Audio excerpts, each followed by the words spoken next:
Hi, it's KCCK's Culture Crawl. I'm Dennis Green, and my guests today are from the upcoming production of Hamlet with Crooked Path Theater, one of the principals of Crooked Path, Patrick Du Laney. Hello, Welcome. everybody. Hello. Nice Thanks to for see having you. us again. Nice to see you again. And Ray Vanek, who portrays Hamlet in the show. Welcome. Thank you for having me. Yeah, nice to meet you. So before we start talking particularly about Hamlet, Patrick, tell me kind of the state of Crooked Path these days. You finished up a couple of full seasons, and we did, and we have another ridiculous one coming up.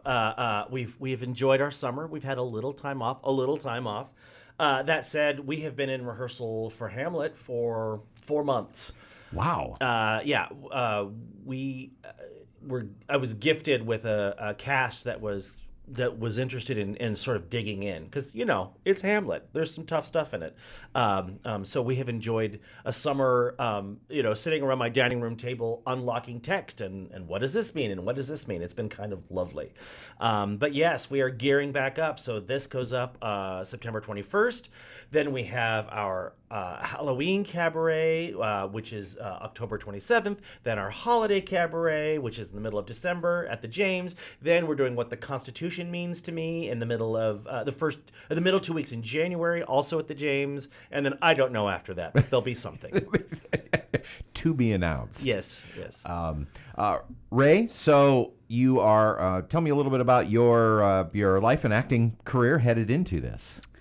I did act in high school and college, but I haven't done it in a long time. I've been doing a lot of other theater stuff. I've done a lot of backstage since I moved to the area 6 years ago. I've done a lot of stage management, and have always enjoyed working in the theater, but there was just this period of time where I wasn't sure that acting was what I wanted to do, and then I started up again just, I don't know, a year ago. Well, a couple years. Comedy of Errors. That's true. That was 2 summers ago. Yeah. I was sort of like, I'll do a small part in a show. I'll do one more, and then a Hamlet. Yeah, just a small part. Yeah, it's all downhill from here, really. This process, though, has got to have been unique in turn, because as Patrick said, you've been working on this for 4 months. Usually it's 6 to 8 weeks, put the show up and go, but you have had really the luxury of a lot of time to spend with this. Not just a lot of time with like working on the text, but just a lot of time with Patrick to like catch up on all of the acting work, all of the, like, I feel like I've had a one-person acting class for the past few months. We've crammed grad school into about 5 or 6 months for you. A little bit, but in like the most amazing way. I've been enjoying the process, and what better text to do all of that with but this show that I've loved since I read it in high school. So this has been, You've had the soliloquies memorized since what? You were 14, is that right? Ish, 16, 17? Yeah. A lot of them, yeah.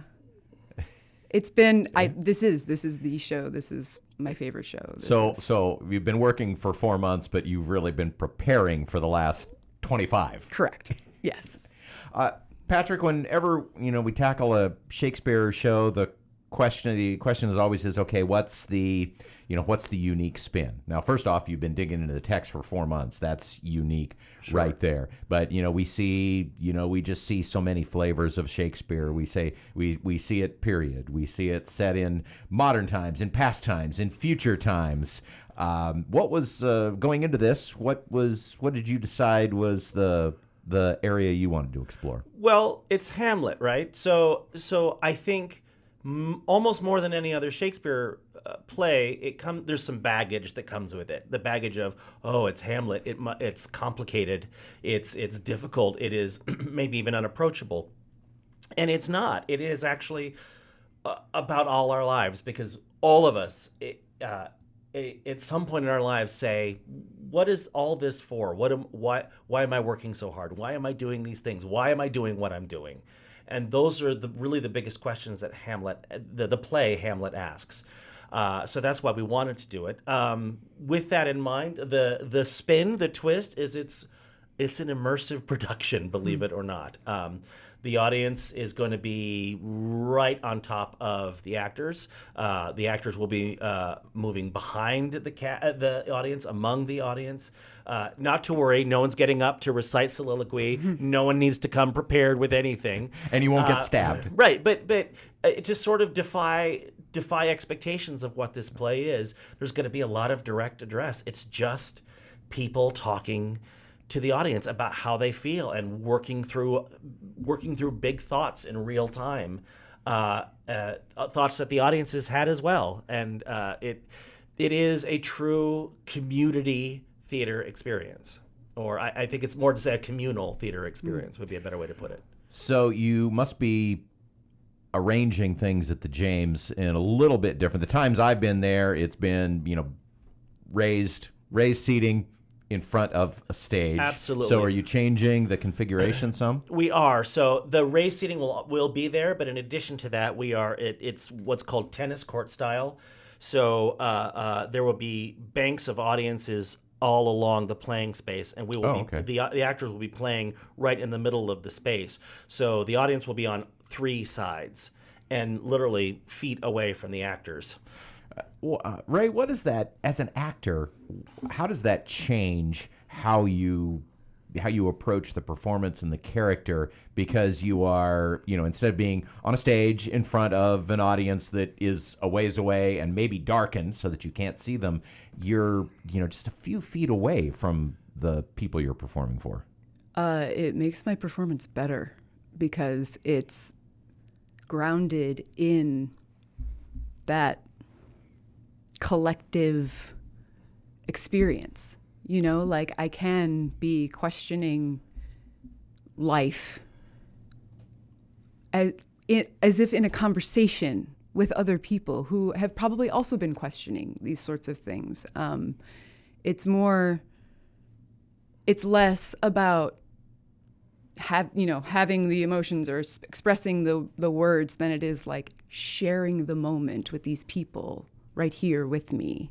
Because if we're doing it right, they're all right there with us, like we're doing this together. We're making this together. And that's the joy, the magic, dare I say, divine thing that happens in live theater, in these performances where the audience is the last cast member. Like the key to the whole thing is having everyone there in the room together. Intimate is not always a adjective we would use to describe watching a Shakespeare play, but obviously this is what you're going for here. Yes, yeah. Absolutely. To let audience members relax into the idea of watching Hamlet and saying, to be or not to be is actually about me. It is about my life and my experience. That is our goal. That is our hope. And I am very excited about where we are.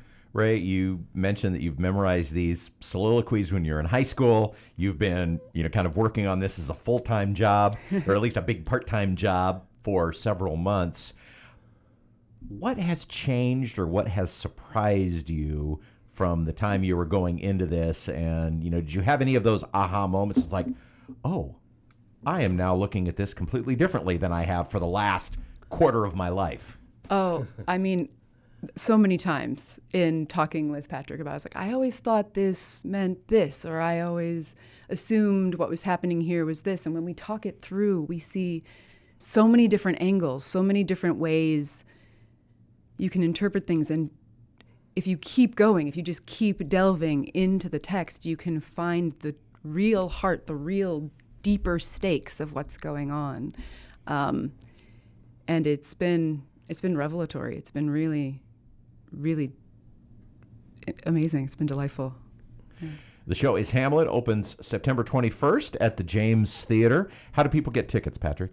They go to the James Theater website and click right on there's a big Hamlet icon right on the front page. You can't miss it. And for those listening, for those watching the video, that web address has appeared right below our faces, even as we speak. Yes, we are playing September 21st through the 24th, Thursday, Friday, Saturday at 7:30, and Sunday at 12:30, or 2 o'clock in the afternoon. And I think it's, for those listening on the radio, it's the jamesic.com, I think, correct? That is correct. Yes. All right. Well, good luck with it. I'm sure you're very excited to see 25 plus years of work on this play finally come to fruition. Absolutely.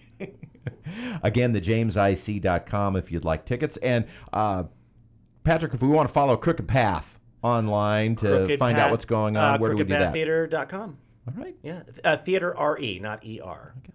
Yeah. Thanks so much for being here. Thank you. We appreciate it. You can hear the Culture Crawl live on the radio many weekdays at 10:30, or download the podcast. Watch or listen on your own schedule at kcck.org/culture, or using your favorite podcast player. I'm Dennis Green, and I'll talk to you later.